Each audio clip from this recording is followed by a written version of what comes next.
You know who John Catanzara is, don't you, Kit? Enlighten our viewers, because I think some people just don't know. Yeah, John Catanzara is a real charmer. He is the Fraternal Order of Police president, and he represents their union. He has a 23-year history of misconduct.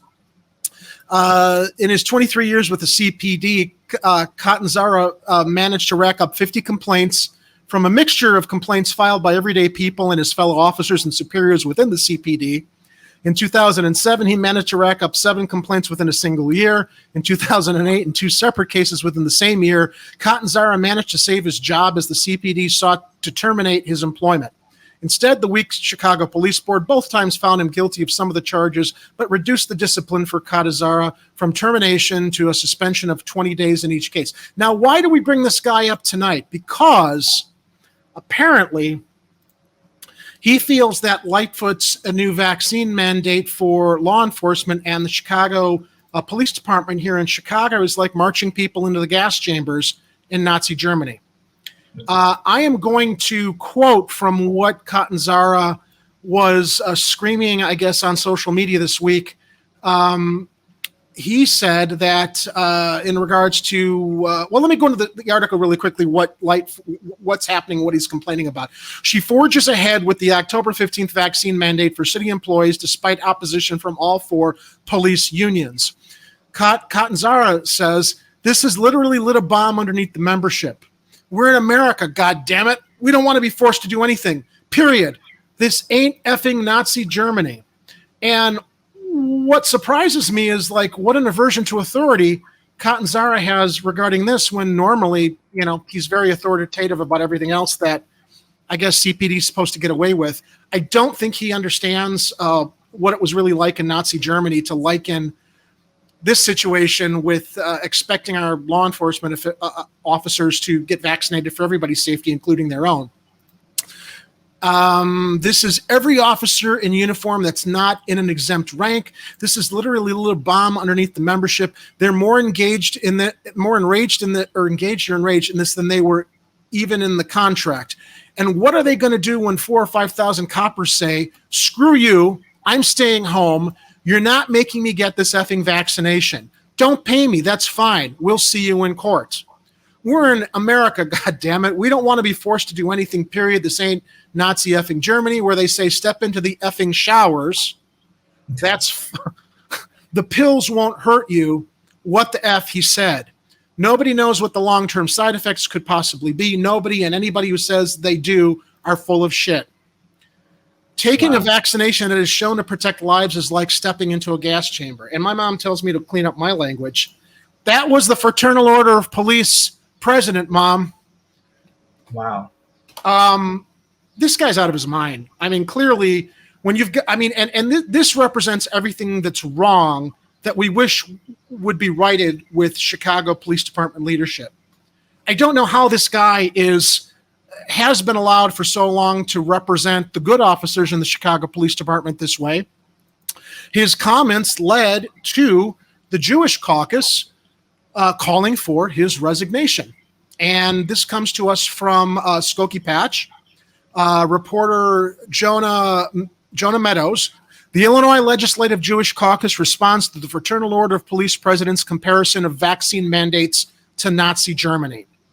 A group of state lawmakers demanded the chief of the union representing rank-and-file Chicago police officers apologize and resign in response, and I would also say he should be resigning in shame, to his remarks comparing the city's coronavirus mandate to the Holocaust.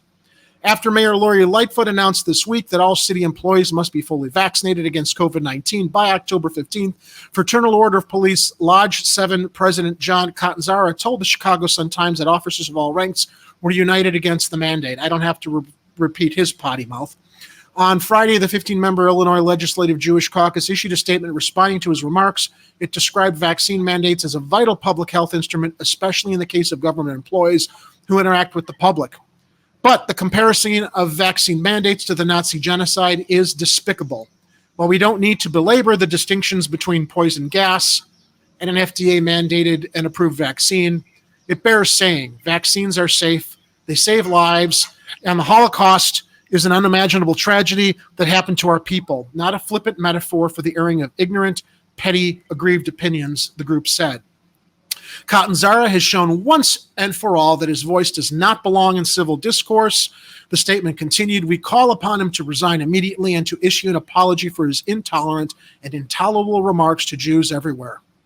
Also, according to Lightfoot's office, employees can apply for medical or religious exemptions from the vaccination requirement, and requests will be reviewed by the city's Human Resources Department on a case-by-case basis. The mayor's announcement of the policy did not include any details about mandatory testing for the unvaccinated or how the requirement would be enforced, although Catanzara suggested the city had threatened not to pay officers who refuse to get vaccinated.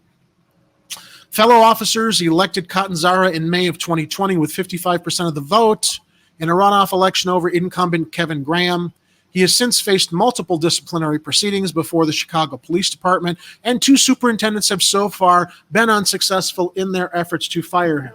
And remember, this is the guy we're talking about, a 23-year history of misconduct. Wow. I mean, it blows your mind. It's like the dystopian nightmare continues, even as insofar as our elected or appointed officials that are supposed to be protecting us.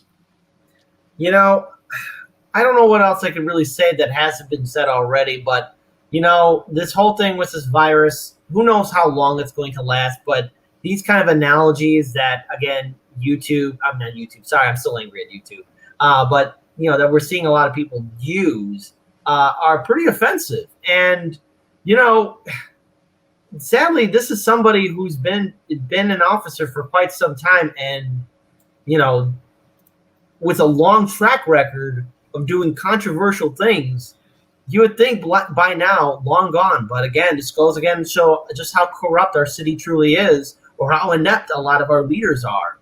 And 2023 is going to be our municipal election cycle. Everyone in this city needs to know who represents them at the city level, at the county level. And we need to do something now to bring in much needed reform. Otherwise, this is going to keep on repeating itself. I love what E. Heller shared with us in the chat. Aside from the vax debate, this quite stood out to me. We don't want to be forced to do anything because that's the Fraternal Order of Police's attitude. And Carlos Santos, love what you had to share also. When police want to enforce a measure, people can quote him. What's the difference? It's shameful.